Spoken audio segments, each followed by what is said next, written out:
Mirë se vini në kanalin ton, mos harroni të bëni subscribe dhe të klikoni si përzdiles për të marrë njoftimet më të reja. Faleminderit! Mjeku çudit botën, shalqiri trajton një ndër problemet më të përhapura tek shqiptarët. Statistikat botërore thonë se 1 në 10 njerëz në botë vuajnë nga gurët në veshka. Sipas të dhënave shkaktari kryesor i këtij problemi mbetet sasia e mangët e ujit, ndjekur nga ngrënia e ushqimeve shumë të kripura ose të ëmbla. Shkaktar të tjerë janë mungesa e aktivitetit fizik, ndërhyrjet kirurgjikale për rënien në peshë dhe mbi pesha dhe gjithashtu infeksionet. Rreziku i formimit të gurëve në veshka është i lartë edhe fal konsumit të sheqerit në gjak. Si formohen gurët në veshka? Akumulimi i një numri të madh mbetjesh dhe rënja e niveleve të lëngjeve në trup nxit formimin e kristaleve. Këto të fundit bashkohen në masa të tjera të forta dhe krijojnë më pas gurët në veshka. Gurët munden që të qëndrojnë në veshkat tuaja për një kohë shumë të gjatë ose dhe të rrugtojnë nëpërmjet traktit tuaj urinar. Nëse gurët tuaj janë gjithashtu të mëdhenj gjatë lëvizjes, ato shkaktojnë dhimbje. Dhe duhet të keni parasysh se nëse janë të vegjël, ato dalin nga organizmi juaj pa dhimbje. Për të parandaluar formimin e gurëve në veshka, njeriu duhet që të pi shumë ujë dhe lëngje të tjera. Nëpërmjet këtyre këshillave, njeriu do të parandalojë dhe do të shmangë formimin e gurëve në veshka. Çfarë duhet të shmangni dhe çfarë duhet që të konsumoni? Shmangni ushqimet me shumë kalcium. Shmangni ushqimet gjithashtu edhe me shumë krip. Konsumoni më pak ushqime me proteinë shtazore. Mos konsumoni sojë, lajthi, shqeme, kikirik, bajame, çaj të zi dhe spinaq. Konsumoni limon. Limoni përmban acid citrik i cili shkrin kristalet e kalciumit. Shalqini është i mirë sepse stimulon edhe heqjen e gurëve në veshka. Dhe pini një gotë me ujë para se ju të flini, por edhe kur ju të zgjoheni. Ky lëng do t'ju vinë në ndihmë në trajtimin natyral të gurëve në veshka. Ky lëng gjithashtu është i rekomandueshëm edhe për gurët tuaj në tëmbë. Receta e lëngut kundër gurëve në veshka dhe tëmbë. Përbërësit që do t'ju duhen janë 4 thela shalqini pa lëkurë dhe 1 limon i qëruar dhe gjithashtu 1 portokalli i qëruar, 1 mollë, 4 kuba akulli ose pak ujë sipas dëshirës tuaj. Përgatitja: përzieni që të gjithë përbërësit në një mikser dhe më pas pijeni menjëherë. Efektet e kësaj pije janë njëkohësisht të shpejta dhe afatgjatë. Këtë lëng ju mundet që ta pini çdo ditë për rreth 20 ditë dhe ta përsërisni për disa muaj derisa ju të vini re për mirësime. Prania e gurëve në veshka shoqërohet gjithashtu me simptoma të ndryshme, ndër të cilat është edhe dhimbja. Dhimbjet janë të mprehta të cilat rrezatojnë në pjesën e poshtme të trupit. Në këtë video ju do të mësoni më shumë për disa kura natyrale të cilat funksionojnë kundër dhimbjes. Uthulla e mollës. Hidhni 2 lugë gjelle me uthull molle në 2 litra ujë.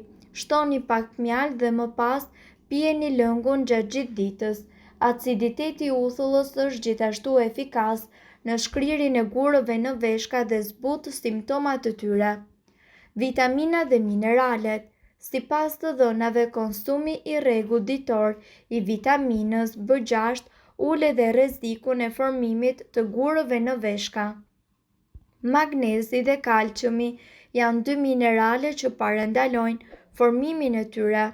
Këto vitamina dhe minerale ju do t'i gjeni tek spinaqi, bajamet, kosi, qumshti dhe djathi. Çaji jeshil. Ekspertët rekomandojnë pirjen e 3 deri në 4 filxhanëve me çaj jeshil në ditë.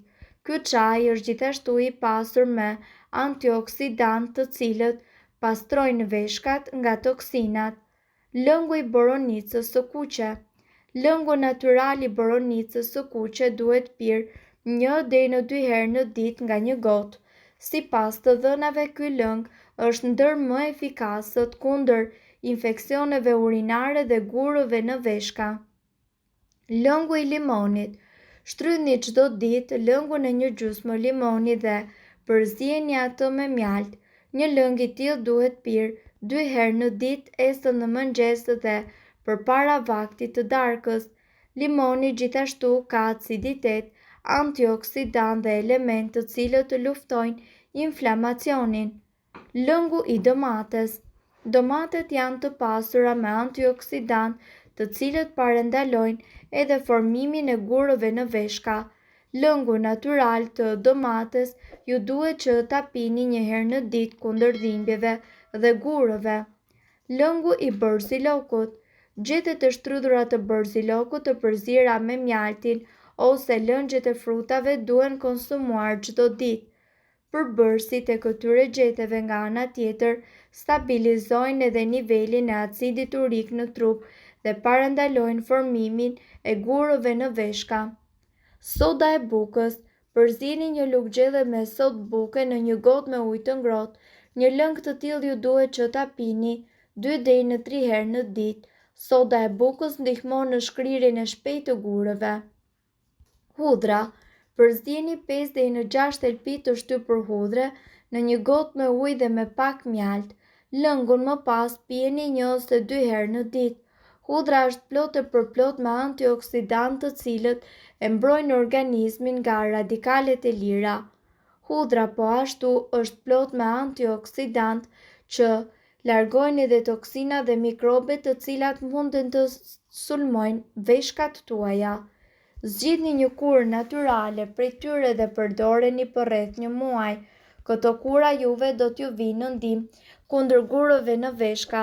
Megjithatë, trajtimet specifike mjekësore mund të rekomandohen vetëm nga një mjek profesionist. Veshkat janë të rëndësishme për nxjerrjen e toksinave dhe helmeve ushqimore jashtë organizmit. Gjithashtu edhe qepa është një ndër produktet më të rëndësishme për sa i përket shëndetit të veshkave. Qepa ka efekt pastrues, shërben si antibiotik dhe ka ndikim diuretik. Të treja këto vlera prekin drejt për drejt shëndetin e veshkës. Përbërësit e qepës krijojnë gjithashtu një mburojë në veshka dhe mbrojnë atë nga radikalet e lira. Alicina, një nga përbërësit kryesor të qepës, i jep asaj rolin e një pastruese i efikaste për veshkat. Vitaminat dhe mineralet tek veshkat ekuilibrojnë sasinë e lëngjeve në trup dhe të elektroliteve. Qepa përmban vitamina A, B, C dhe E. Ajo është e pasur me minerale si kalciumi, kaliumi, magnezi, sulfuri, fosfori, jodi dhe bakri. Qepa përmban edhe fibër që është e nevojshme për sistemin tretës. Përbërësit janë 2 litra ujë, 2 qepë mesatare, 3 tufa majdanoz, lëngu i 3 limonëve. Ngroheni ujë në një tenxhere. Qërojeni qepët dhe prini në copa të vogla. Hidheni ujin e ngrohtë në një kavanoz të madh dhe më pas hidhni qepët. Shtoni majdanozin dhe lëngun e limonit. Pas 2 orësh shkollojeni lëngun. Lëngu duhet konsumuar në doza të barabarta gjatë ditës. Idealja është që të pihet 5 deri në 6 herë gjatë ditës. Efekti diuretik është i fuqishëm. Ndaj, kjo kur mundet të përdoret 3 herë në javë dhe në varësi të detoksifikimit që kërkon ky organ. Rekomandohet që gjatë kurës ju të shmangni yndyrat e ngopura dhe sheqerin të cilat rrisin toksinat në organizëm. Hani më shumë perime dhe fruta me përmbajtje të lartë ujë. Rekomandohet gjithashtu konsumimi i bishtajoreve, kërpudhave dhe peshkut. Kurën ju mundet që ta vazhdoni për rreth 4 javë. Mirë po, duhet të dini se këto informacione nuk kanë për qëllim të zëvendësojnë ilaçet e përshkruara nga mjeku. Para se të përdorni këto receta të mjekësisë alternative, ne ju sugjerojmë që të këshilloheni më parë me mjekun tuaj. Nëse doni të dëgjoni videot tona që ne postojmë çdo ditë, kliko subscribe.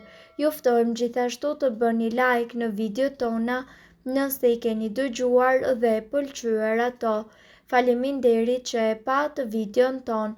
Shpërndajeni këtë video në profilin tuaj në mënyrë që të informohen edhe shokët tuaj. Faleminderit.